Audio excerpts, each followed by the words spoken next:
Olá pessoal, podcast é o RAcast da Revista Agrícola presente aqui nesse grande evento Expo Londrina, nosso terceiro podcast de hoje, e a grata satisfação de receber o nosso amigo Silvio Sugueta, ele que é o CEO da Semegrão. Já passaram por aqui hoje a produtora rural Carla Rossato, o chefe-geral da Embrapa, o Alexandre Nepomuceno, e agora a satisfação de receber o nosso amigo, o Silvio Sugueta. Silvio, muito obrigado pela sua participação, obrigado por atender o nosso convite, é um prazer receber você aqui, pessoa carismática, com muito conhecimento. Seja muito bem-vindo para salvar o nosso público, Silvio.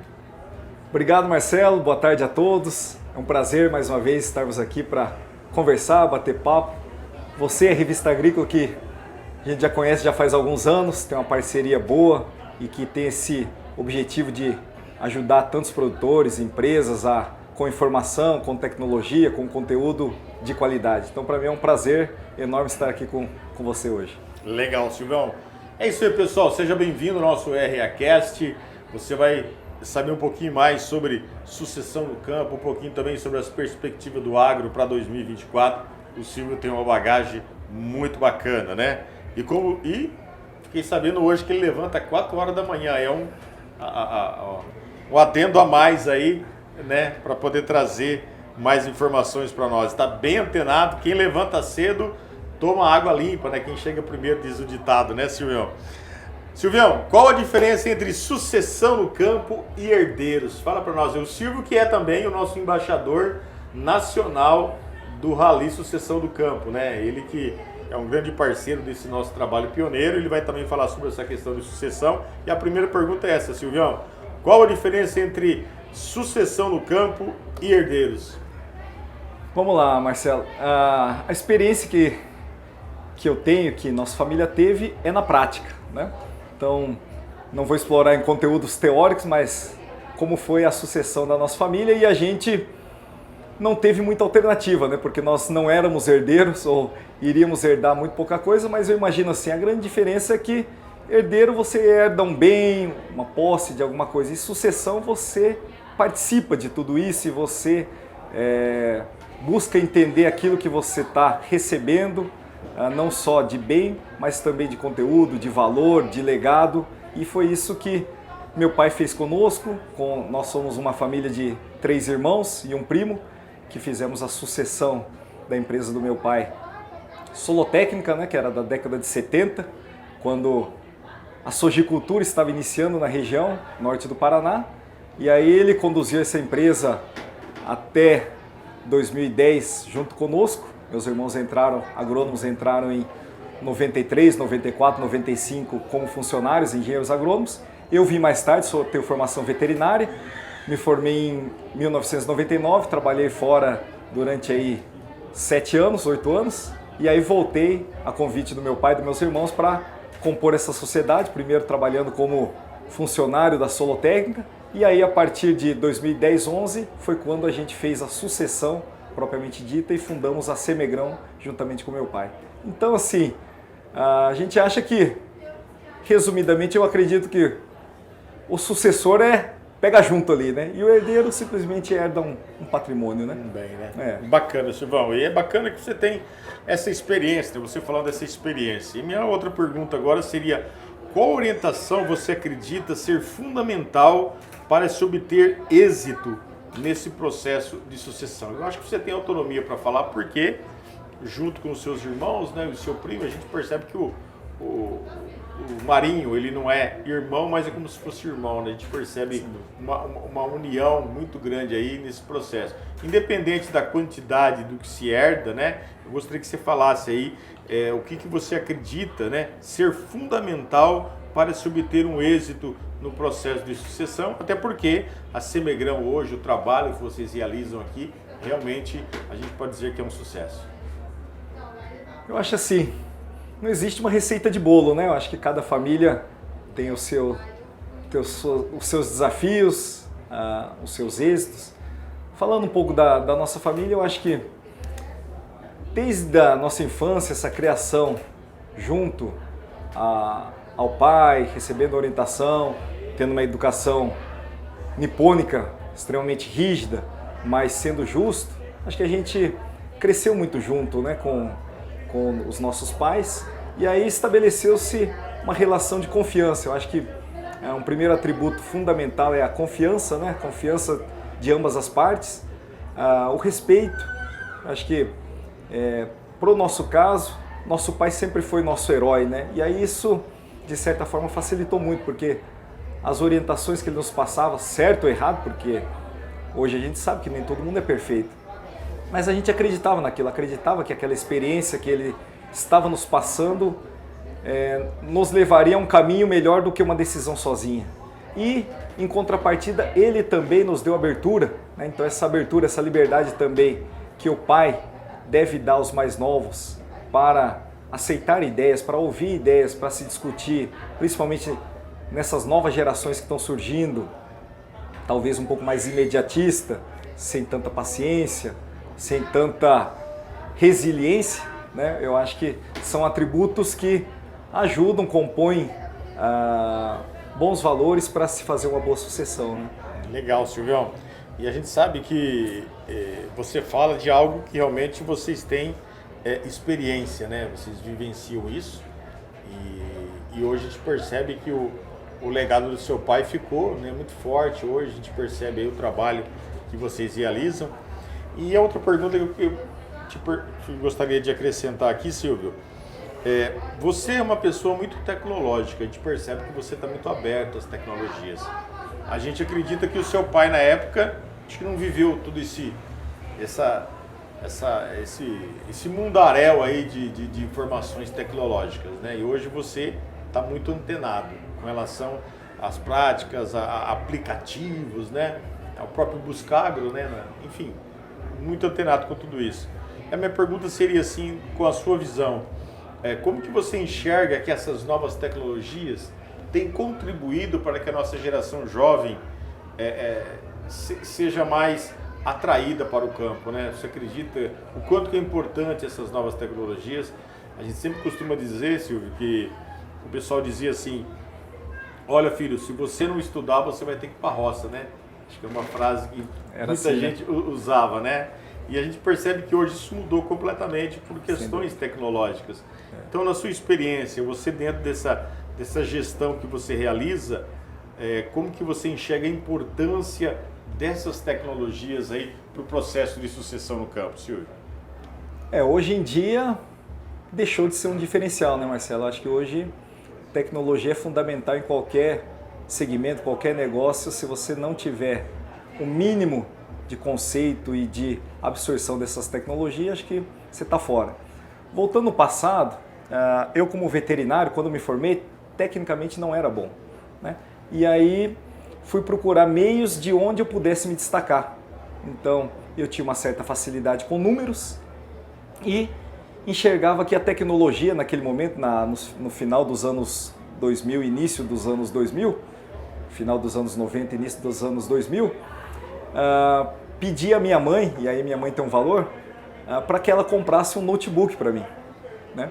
Sem saber mexer muito aquela ferramenta, mas acreditando que talvez através da tecnologia eu pudesse agregar valor na minha profissão ou criar diferenciais. Então, desde o início da minha profissão me bateu um sentimento, um insight de que, poxa, se eu conseguir absorver essas novas tecnologias, e estava se começando celular naquela época, internet, e aí tudo aquilo me chamou muita atenção e eu acho que contribuiu demais para criar diferenciais e aí sim, depois trazer tudo isso para dentro de casa e conforme tudo isso foi se evoluindo, a gente conseguiu absorver e quanto isso, no caso da Semegrão, contribuiu para que a empresa pudesse crescer, né? Exponencialmente, talvez otimizando o recurso de mão de obra e explorando ao máximo essa tecnologia, né? Em todos os sentidos.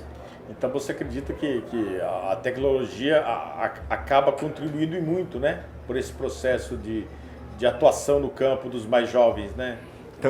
Também como um processo de abertura para os mais jovens se inserir nesse mercado, acho que é uma das principais portas que se abrem para os jovens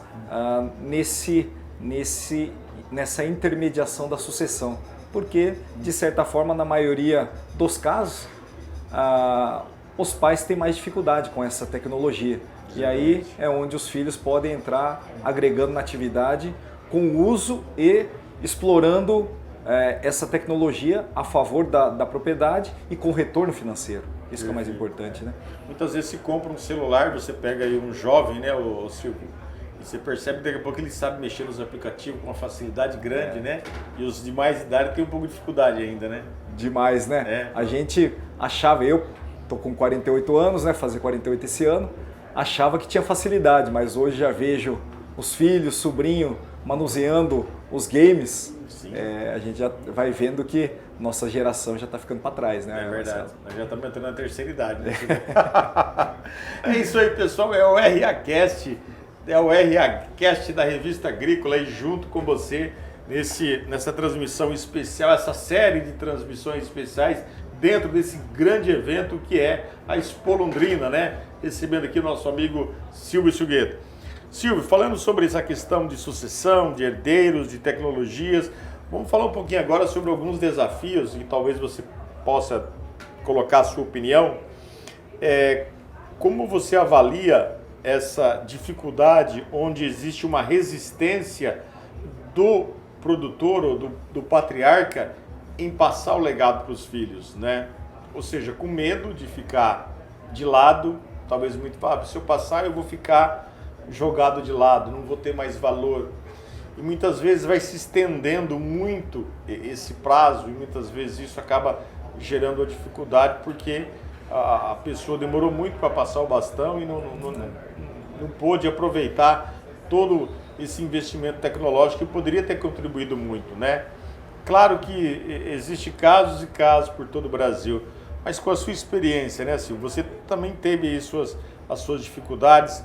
Como você enxerga aí essa questão de ter que lidar com um pouquinho de resistência dos patriarcas, ou se o patriarca faleceu, talvez a mãe também fique um pouco mais receosa por tudo aquilo que ela aprendeu antigamente e a questão tradicional? Acho tudo isso muito natural, nessa resistência inicial do patriarca em delegar, em passar o bastão. Acho que é uma coisa natural, né? Até porque tudo isso, na maioria dos casos, foi construído com muito sacrifício, com muito suor e trabalho, né? Então, há uma responsabilidade muito grande de ter que passar isso, e principalmente quando vem de gerações e gerações, né? Acho que é uma coisa natural. Obviamente, quanto mais tempo se tem para fazer isso, maior chance de sucesso, né? Como você falou, não é uma receita de bolo garantida, cada família tem o seu processo, mas eu acredito assim, quanto mais tempo se gasta, se investe em planejar essa sucessão e ir executando essa sucessão, capacitando a próxima geração, dando liberdade, ensinando, mostrando o negócio, abrindo, tendo transparência com todas as dificuldades, com todos os problemas, porque também existe muitos casos onde o patriarca esconde as dificuldades, né, para não acabar respingando para a próxima geração. E eu acho que isso talvez não seja bom, né? Acho que quanto mais a gente, pelo menos dentro de casa, teve uma abertura. Meu pai, que viveu ciclos e ciclos dessa economia que não era tão estável quanto é hoje, né? Nos momentos de crise, ele reunia a família e falava: gente, agora o momento é de segurar as pontas. Cada um economiza o que puder, gasta o tênis, gasta a sola do tênis o máximo, até furar o dedão lá, né? Até o dedão a gente sempre furava, mas furava até o dedinho lá, né, Marcelo? Então, a gente teve sempre esse muito tipo de informação, essa transparência do meu pai conosco. E isso foi fundamental para a gente enxergar que nem tudo na vida dele, na nossa, eram flores, nem tudo era maravilha, e fez com que a gente, quando entrasse, já soubesse um pouco mais dos desafios que estaria encarando pela frente. Então, acho que essa transparência e esse caminho de duas vias, acho que é fundamental, né? Legal, Silvião. E vamos falar agora sobre, claro, não é a sua experiência também, como que você enxerga, e se você poderia dar um exemplo, quando os filhos ou os próprios herdeiros não têm interesse em dar sequência naquilo que o pai está fazendo, ou tem, né, outros planejamentos, outros projetos. Como lidar com uma situação como essa, onde não se quer para fazer com que essa sucessão aconteça, os filhos não querem. Como que você avalia essa questão? Se é que você pode também falar um pouquinho sobre essa questão, a sua opinião sobre essa realidade. Claro. Eu acho que, vou falar por mim, né, Marcelo? A minha geração, a nossa geração, está um pouco mais preparada para isso, né? Respeitando um pouco mais também a vocação, as vontades da próxima geração.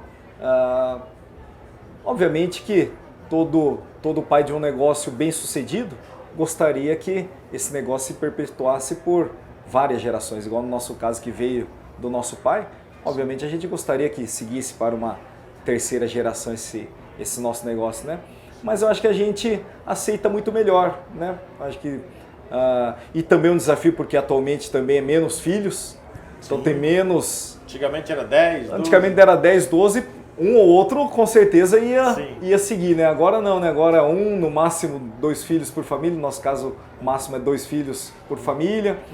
Ainda não está muito claro para nós, nossos filhos, eu já tenho sobrinhas adultas já no mercado de trabalho, os filhos novos, adolescentes, filhos ainda pequenos, e não está muito claro isso ainda para nós, quem será que vai ter aptidão, né? Ter aptidão, ter vocação, ter vontade de querer. Mas eu acho que hoje a gente está muito mais aberto a isso, e também isso é fundamental quando você tem essa clareza, também importante para que rumo você vai mirar os próximos investimentos, né? Por exemplo, se você não tem uma próxima geração interessada, talvez você tenha que investir em ramos, atividades que possam ser tocados por gestores de fora ou que criem apenas renda para a próxima geração, né? Então, tudo isso antecipadamente feito é bom porque você pode tomar as decisões com mais calma, com mais tranquilidade, para que não seja em cima da hora ou decisão precipitada ou que de repente um de nós venha a faltar e alguém tenha que cair no colo despreparadamente o exercício da atividade, né? Então acho que isso a gente tem um pouco mais de tempo a favor e temos essa clareza de que, poxa, se nenhum filho infelizmente não quiser seguir esse caminho, a gente tem que ir direcionando os investimentos para um outro rumo, por exemplo, né? Legal, você está ouvindo aí, né? Silvio Sugueta, CEO do Semegrão, no bate-papo conosco, muito bacana, falando sobre sucessão no campo. E a gente vai falar com o Silvio agora um pouquinho sobre mercado agrícola. O Silvio, que é aí um comunicador nato, ele que está sempre aí, né, falando, deixando suas mensagens nas redes sociais, falando sobre a realidade do mercado agrícola. Silvio, com a sua experiência aí no agro, claro que não existe aí uma bola de cristal para a gente saber tudo isso, né? Tanto é verdade que muitos produtores se arrependem de não ter vendido a soja quando estava quase 200 e hoje estão sofrendo com 100, 110, enfim, né? Não tem como ter uma clareza muito grande com relação a isso. Mas vamos falar agora de 2024. O que você espera do agronegócio em 2024? A gente saiu de uma crise em 2023, foi um ano difícil, né? 2023. O cenário de 2024, a gente percebe que tem algumas incertezas, mas existe alguns pontos que acabam nos proporcionando mais otimismo com relação ao que vem pela frente. Mas é importante a gente ouvir aí quem está muito antenado, quem está por dentro do mercado agrícola, e você é uma dessas pessoas. Então a minha primeira pergunta, Silvio, falando sobre o mercado, agora deixando um pouquinho de sucessão, o que você espera do agronegócio em 2024? Bom, primeiramente a gente como empresário e empreendedor, a gente sempre é otimista, né? Apesar de ser um ano extremamente desafiador, porque principalmente, não só pela queda de preço, mas principalmente pela produção de soja, que aqui na região tivemos uma quebra em torno de 30% da quebra de produção, e isso o mercado não está reportando, né? Os relatórios do USDA que norteiam a base de mercado, a base de preço de Chicago, não tem reportado essa quebra, mas a gente vê na prática pelo movimento dos caminhões, dos embarques, do ritmo de comercialização dos produtores e pela própria experiência ao longo do tempo, a gente vê que o ritmo está bem abaixo do que costumeiramente numa safra normal a gente observava. Certo. Então, primeira coisa que a gente torce sempre é ter produção.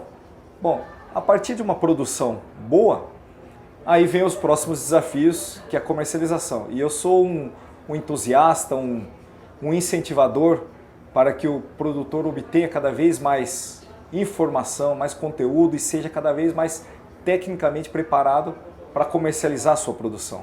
Hoje eu vejo assim que, de maneira geral, os produtores brasileiros estão muito preparados para produzir. Tanto é que o Brasil, a cada ano que vem um clima normal, é recorde atrás de recorde, e isso é graças também às novas tecnologias, biotecnologias, melhoramento genético, lançamento de produtos, enfim, toda uma cadeia que suporta esse crescimento do agro, mas também boa parcela disso em dedicação do produtor.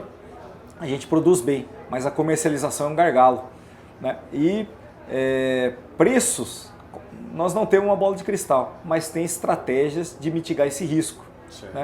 Se a gente pensar para a próxima safrinha, porque não adianta chorar mais pelo leite derramado. Soja já colhemos e agora temos aí uma safrinha pela frente. Se tiver produção, o que é uma produção média? 100 sacas por hectare, 250 sacas por alqueire. Nesses preços que estão girando atualmente, R$50, não é o preço dos sonhos do agricultor, mas é um preço que, se bem gerenciado a atividade, é um preço que ainda remunera alguma coisa. Então, além de ferramentas de comercialização, fazer boa gestão, investir em gestão e comercialização, passa a ser cada vez mais fundamental, não vou dizer nem para o sucesso, para a permanência do agricultor na atividade. Então, assim, a minha expectativa é que acho que não vamos ter anos assim como tivemos esses últimos 2 anos de preços recordes, de rentabilidade recorde do agricultor, mas para quem fizer uma boa gestão de custos, boas estratégias de comercialização, tem chance de rentabilizar a atividade, com um pouco mais de desafios. Perfeito, Silvio. Dentro disso que você fala, quais as grandes tendências para o agro em 2024 na sua visão? A questão se fala sobre travar o custo de produção, não é fazer tudo, mas pelo menos travar o custo de produção. Dentro dessa realidade que a gente vive hoje, quais são as tendências aí, inteligência artificial que tem auxiliado muitas pessoas aí de uma maneira geral, mas na sua visão, você falou dentro de um cenário do mercado, quais as tendências na prática você acredita que são ser fundamentais aí dentro do agro? Algumas nós já comentamos, Marcelo? Tecnologia. Acho que tecnologia e inteligência artificial cada vez vai ser mais presente, Informação, junto com tecnologia, gestão da informação, gestão da informação de custos, gestão da informação da qualidade do solo, da produtividade por talhão, da agricultura de precisão como um todo. Biológicos, eu acho que é uma tendência de cada vez mais utilização para o controle de pragas, junto com biológico, a questão ambiental, acho que restrições começando pela Europa de exportação de grãos oriundos de áreas de desmatamento, então eles já não serão mais aceitos e aí o agricultor brasileiro tem feito bem esse dever de casa, mas as regras estarão cada vez mais rigorosas e a gente tem que estar preparados para atender essas exigências que o mercado vai nos impor, e comercialização, acho que estratégia de comercialização, travamento em papel, porque cada ano que passa esse clima nosso está cada vez mais desafiador. Nós estamos aqui em plena exposição agropecuária de Londrina, quando a gente era jovem, mais de 30 anos atrás era frio. Víamos aqui para comprar blusa de couro e sair desfilando com jaqueta de couro. Hoje em dia o calor mudou totalmente e cada ano a temperatura máxima parece que fica mais alta. E as genéticas também, de certa forma, com alta produtividade, mas também são mais sensíveis ou são mais específicas para cada região, para cada determinada propriedade, para cada microclima que a gente se encontra. Então, adaptar ao manejo, a gestão para esse novo desafio climático também é fundamental. Então, assim, os desafios só aumentam, mas é para isso que nós estamos, para continuarmos evoluindo ano a ano, nosso modelo, nossa cabeça de pensar, nossa cabeça de gerir os negócios, para superarmos cada ano esses desafios que aparecem pela frente. Acho que eu encaro dessa forma assim. E o agricultor, ele não para, Silvio? Não para. Tem quebra de safra, tem geada e o agricultor está sempre plantando, sempre acreditando, né? Os agricultores são os visionários, vamos dizer, então sempre terminou a safra, não vou plantar mais, está plantando de novo e vai caminhando. E aí a gente segue. Silvio, vamos falar agora sobre nosso final da nossa pergunta aqui. Eu queria falar que você falasse um pouquinho sobre a Semegrão, né? A gente sabe que a empresa ela é uma referência aí quando o assunto é recebimento de grãos, toda a credibilidade que vocês construíram ao longo do tempo. Eu gostaria que você falasse um pouquinho, né, sobre a estrutura da empresa, sobre, né, novos investimentos, como que está o andamento assim, da empresa de uma maneira geral e quais são aí as perspectivas para a Semegrão aí dentro dos próximos anos. Obrigado pela oportunidade aí, Marcelo. Nós esse ano estamos completando 14 anos, né, de atividade, sucedendo a empresa do meu pai, Solotécnica. Começamos com viés, e o próprio nome já diz, sêmen de sementes e grão de grão. Então o nosso propósito era a multiplicação de sementes de soja e trigo e comercialização de grãos. Ao longo desse tempo também tivemos que nos adaptar à nova realidade, às novas tendências. Então nós deixamos de ser multiplicadores de sementes de soja e trigo, passamos a ser comerciantes através de uma parceria com a Sementes Roça e investimos muito no recebimento e na comercialização de grãos. Então a empresa começou muito pequena, captando crédito no mercado para construir um silo e o nosso sonho grande era construir uma unidade de recebimento. Hoje nós temos 5 unidades de recebimento no Paraná, uma no Tocantins, com uma capacidade estática hoje de mais de 2.200.000 sacas de capacidade estática. Temos para atender cada vez melhor esse agricultor que ao longo desse tempo nos confiou a sua produção, nos auxiliou, nos ensinou, né, e nos depositou toda essa confiança na empresa, né, a quem a gente eternamente tem essa gratidão. Temos o projeto ainda de continuar crescendo nessa área de grãos. Hoje nós comercializamos esse grão de produtor, comercializamos como trade e temos também um tripé que é a produção agrícola, né? Então esse tripé hoje de negócio, produção agrícola com comercialização de produção do produtor e essa trade, hoje perfaz aí um grupo se aproximando a 2 bilhões de faturamento por ano. Estamos muito satisfeitos, apesar de todos esses desafios. 2024 tende a ser um ano muito bom para nós, por incrível que pareça. Desafios aí pela frente são inúmeros, mas estamos otimistas. Acho que perspectiva de crescimento para nós que abrimos frentes também no Tocantins, Maranhão, se houver expansão nessas áreas de recebimento agrícola, tende a ser mais para lá, mas sabendo que nossa fortaleza é aqui o Paraná, é o estado que nos deu tudo isso e a gente continuará tentando retribuir sempre da melhor forma, né?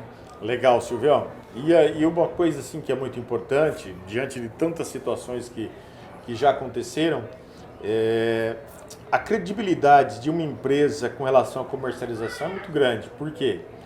Quando um produtor ele coloca a produção dele numa determinada empresa, se ele não tiver confiança, ou seja, ele pode dormir de uma situação e levantar de outra. E a gente percebe aí, nós que trabalhamos junto no Rally Campeões de Produtividade, né? Trabalhamos junto, simpósio, né? E quando fala da Semegrão, realmente ela acaba sendo um porto seguro para os agricultores, né? Ou seja, elas realmente confiam em depositar a sua produção, porque sabem realmente da seriedade que vocês possuem, né, Silvio? E tudo isso também, com certeza, é muito fruto de tudo aquilo que o seu pai, né, o seu Sugueta deixou para vocês, né? Eu percebo dentro do agro, eu estou muito dentro das fazendas, tanto como homem, com produtores como produtoras, a gente percebe que existe uma credibilidade muito grande, né, Silvio, com relação a entregar o produto na mão de uma determinada empresa, né? Que não é uma cooperativa, mas, né, vou dizer, você não é uma revenda, né? Mas você falou assim, você na parte de comercialização. E toda essa credibilidade aí, Silvio, é fruto desse trabalho, dessa seriedade que vocês produzem, né? E eu acredito que isso seja algo que proporciona para vocês aí muito orgulho, né? É um orgulho, acho que tem o que você falou, gratidão, né, que a gente tem ao nosso pai. Você nos ajudou até a homenagear, né, fazer uma um evento, um troféu em nome dele. Eu acho que a gente é uma coisa eternamente grata e merecido e justo por ele, né, que nos deixou em 2019. Sim. Mas o nosso papel passou a ser, entre aspas, fácil, porque nós fomos criados dessa forma, com esses valores e princípios, e temos que seguir esse legado com essa responsabilidade, né? Não nos passa nunca pela cabeça que um dia possamos abandonar esses agricultores que tanto nos confiaram e tanto nos entregaram e tanto nos ajudaram a constituir tudo que a gente constituiu. E esse nome que meu pai deixou dentro do mercado, eu acho que é uma das principais coisas, além dos ensinamentos e valores e as broncas Sim. que deram ao longo dessa vida, mas não é um peso, né? Não é um peso porque é o dia a dia, é a rotina nossa de seguir esse caminho, esse legado com responsabilidade. Eu acho que só temos a agradecer e dar continuidade a isso, porque quando você tem também, em contrapartida, uma confiança, uma credibilidade, também tudo se torna mais fácil, as portas se abrem mais fáceis também, né? Quando você usa a favor isso que você tem, né?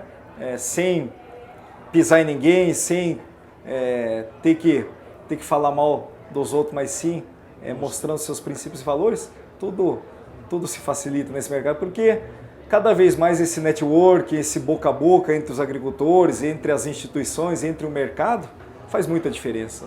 Com certeza. Silvão, grande abraço a você e a toda a família Sugueta.